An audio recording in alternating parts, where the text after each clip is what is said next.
16 December বাংলাদেশের মহান বিজয় দিবস।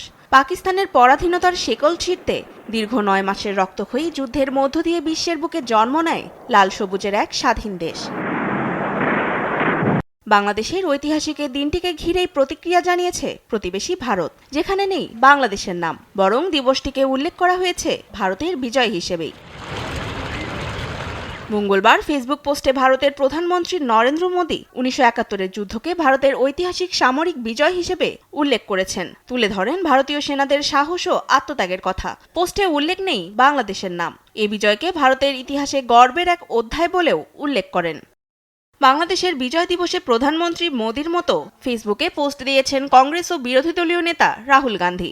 একটি পুরনো ছবি শেয়ার করে 1971 সালে ভারতীয় সেনাবাহিনীর বীরত্ব ও আত্মত্যাগের কথা তুলে ধরেন, যেখানে বাংলাদেশের কথা তো নেই, বরং তুলে ধরেন ভারতের যুদ্ধ জয়ের স্মৃতি হিসেবে।